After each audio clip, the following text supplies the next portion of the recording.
trở lại với kênh YouTube của mình hôm nay. Thì hôm nay mình sẽ chia sẻ cách ươm mãng cầu gần đông.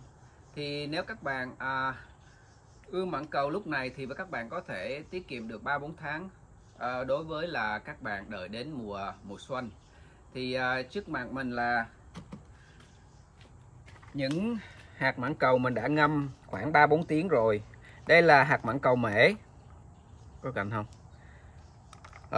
Đây cũng là thêm một loại mãng cầu mễ nữa. Thì cái mãng cầu mễ này thì mình không có mua hạt ở trên mạng nha. Cái này là mình mua ở chợ Việt Nam. Mãng cầu mễ nó kêu bằng là Cherimoya. Thì mình mua về thì thường thì mình ngâm từ 6 tiếng đến 3 ngày. Đợi cái lúc mà cái hột nó chìm rồi thì mình sẽ ươm nó, thì nó ra rễ rất là dễ hơn. Đối với lại là mình phơi khô rồi mình ươm thẳng vào đất. Còn cái này cũng là thêm một loại mãng cầu mễ nữa. Mình cũng mới ngâm nhưng mà nó chưa có thấm nước đủ để nó chìm xuống nước. Mình phải đợi lúc mà nó chìm dưới nước rồi mình mới nên ngâm nó, thì nó cái phần trăm nó lên thì nhiều hơn. Còn đây là mãng cầu hoàng hậu.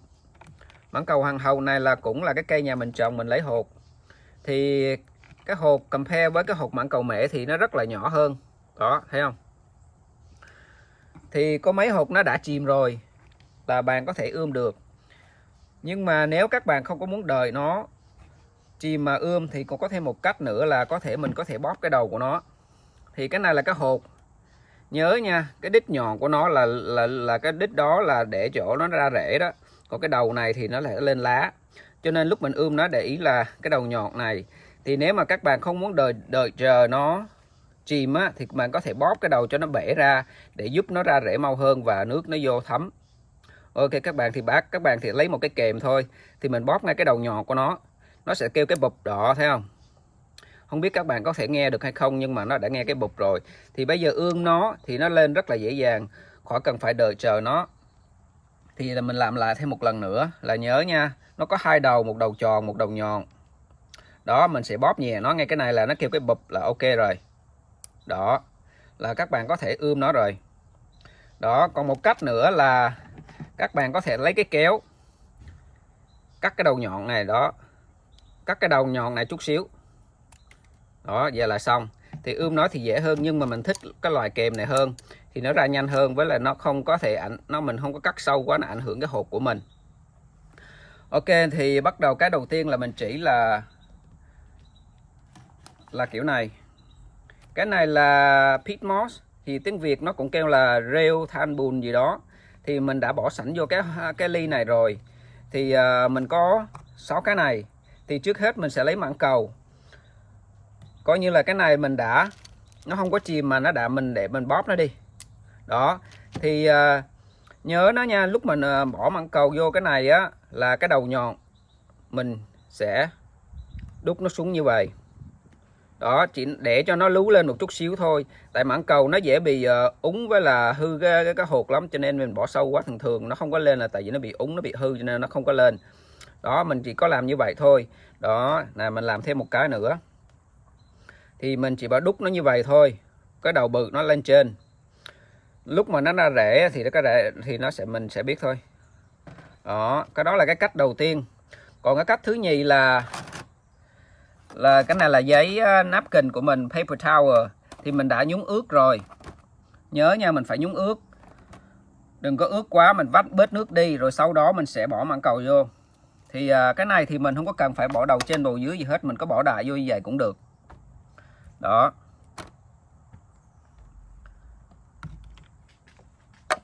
Đó.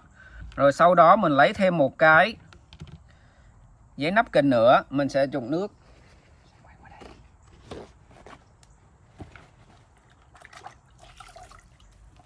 Nếu các bạn lấy nước ấm ấm á, thì nó sẽ dễ hơn. Đó, bây giờ mình sẽ làm như vậy.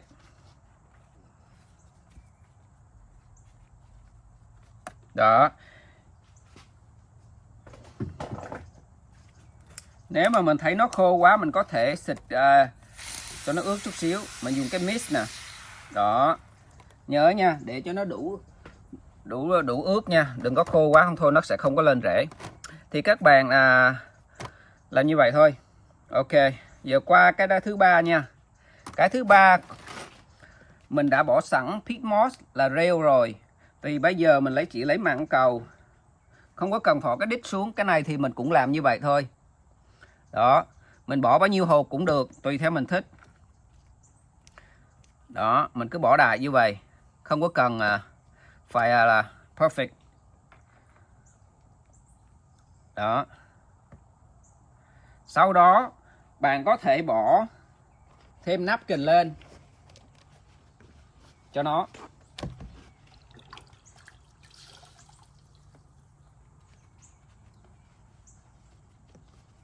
Đây.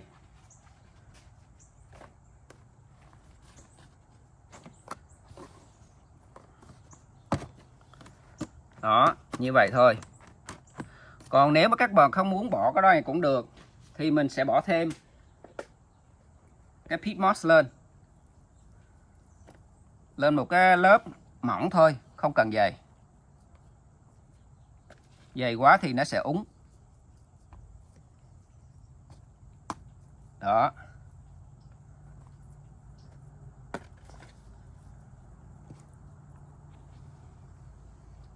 Nhớ nha các bạn, lúc mà mình ngâm mảng cầu, lúc đầu mình quên nhắc là nhớ mình ngâm nước ấm nha, đừng có nóng quá mà lạnh quá. Thì mình ngâm nước ấm thì nó tốt hơn, nó vô nước nhanh hơn và nó mở cái vỏ này nó sẽ mềm mà nhanh hơn. Với lại lúc mình lấy mảng cầu á, nhớ là lấy cái hột nó cứng, đừng có lấy mấy cái hột mà ăn rồi nó mềm mình bóp nó mềm, là mấy cái hột đó là mình ương nó không có lên đâu, là nó hái mấy cái trái mà sớm quá, cho nên cái hột nó chưa có trưởng thành để mình ươm được, cho nên lưu ý cái điều đó. Ok các bạn, giờ thì cái cách thứ tư của mình là xài bằng là Ziploc. Ziploc này thì nhiều người họ ươm hột nào cũng được, không có cần phải là mảng cầu. Thì mình đã nhúng ướt mấy cái paper towel ở trong này rồi, thì giờ mình chỉ có là bỏ hột trong này thôi. Đó, như thế này. Thì cái này không có cần phải đẹp, miễn là mình nó có cái độ ướt ở trong đó là đúng với cái độ ẩm là được rồi. Rồi sau đó mình sẽ xé thêm giấy. Nhớ nha, lấy nước ấm thì nó sẽ tốt hơn. Đó, bây giờ mình chỉ bỏ thêm như vậy thôi. Vô như vậy. Không có cần nhiều lắm, miễn là mình thấy là được rồi. Rồi mình sẽ bịt lại để giữ cái độ ẩm của nó. Đó, là như vậy thôi. Còn bây giờ đó mình đã làm xong ba loại này rồi á, mình có cái thùng bự này. Cái thùng bự này để mình bỏ ba cái này vô đây, rồi mình sẽ bỏ cái heat mat. Cái heat mat này là mình mua trên Amazon, thì cái mùa đông á mà mình muốn ươm hột nó lên nhanh hơn á, thì cái này không phải cần thiết nha các bạn. Cái này thì chỉ là cái option, cái để mình có muốn làm hay không thôi. Thì cái này là kêu bằng là cái heat mat, là nó sẽ tăng cái độ nóng lúc mình ươm cây. Thì các bạn muốn mua cái này thì mình mua ở trên Amazon, thêm cái này cũng rẻ, cái chỉ có 20 đồng hoặc là 10 đồng một cái, tùy theo cái size các bạn muốn. Sẽ để dưới cái thùng này. Nếu mà các bạn mà mua cái heat mat đó nó nhỏ, bỏ vô cái thùng của bạn thì cũng được. Nếu mà không có vừa thì các bạn chỉ để ở dưới thôi, thì nó sẽ giúp có độ nóng lên. Thì lúc đó cái độ nóng lên thì cái hạt của mình nó sẽ lên nhanh hơn. Thì sau đó mình sẽ bỏ mấy cái này vô đây. Đó, có thấy không? Đó, bỏ vô đây như vậy.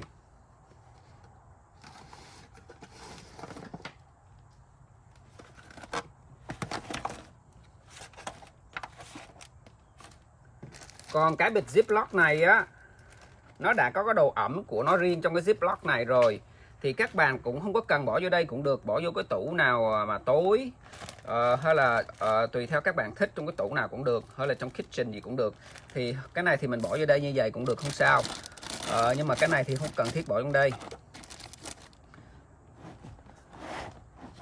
Rồi đó, thì sau đó mình sẽ lấy cái nắp của nó,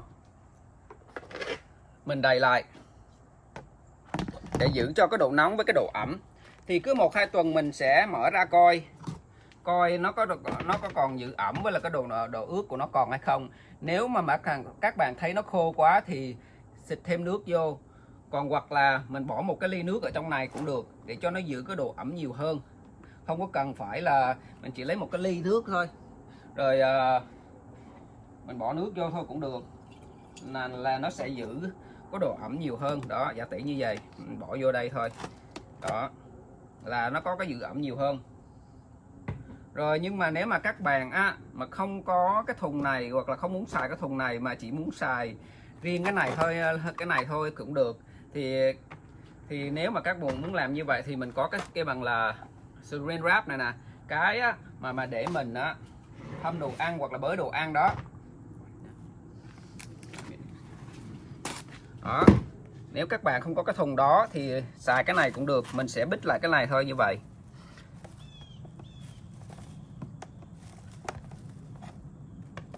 Đó là nó sẽ giữ cái độ ẩm của mình. Đó, cái này thì cũng dễ, mình thấy rẻ nó ra là mình biết liền à. Nếu mà các bạn không muốn bỏ vô cái thùng này, cái thớp này, thì xài bằng cái Saran wrap này cũng được, là cũng giống nhau thôi. Thì cái này thì mình để lên cái heat mat cũng được, nếu mà các bạn muốn mua cái heat mat. Đó, cái này là qua bên này, cái này là những cái cây mãng cầu mễ mình đã ươm lên được rồi. Mấy cái này là cũng được 2 tháng rồi. Thì cái kiểu này là mình ươm bằng cái kiểu đầu tiên của mình. Cái đây thì lúc mình ươm cái này thì nó nóng, cho nên mình không có cần phải ươm ở trong nhà, thì mình chỉ bỏ một cái hộp, như lúc đầu mình chỉ là mình chỉ bỏ một cái hộp, nhíu lên một chút xíu như vậy thôi, là lúc mà nó lên là mình biết liền thôi. Thì mấy cái cây mãng cầu này là mình đã ươm lên rồi, thì năm tới mình cho nó lớn thêm 1 năm nữa là mình có thể ghép rồi. Thường thường mãng cầu người ta nuôi 12 tháng, lúc mà nó lên là mình ghép được rồi. Cho nên nếu các bạn mà muốn ươm bây giờ thì tiết kiệm rất là nhiều thời gian cho các bạn. Ở dưới đây mình cũng có nhiều mãng cầu nữa đây nè, mình không có bỏ lên bàn, nhưng mà ở đây mình cũng có nữa. Mình ươm khoảng được 30 mấy cây nữa, thì bên kia mình cũng có, nhưng mà đó. Ok các bạn, thì hôm nay thì tới đây thôi. Thì các bạn nếu mà có câu hỏi gì thì mình có bỏ số điện thoại hoặc là email, có gì nhắn tin cho mình biết. Ok, cảm ơn các bạn đã đón xem và đừng quên like and subscribe.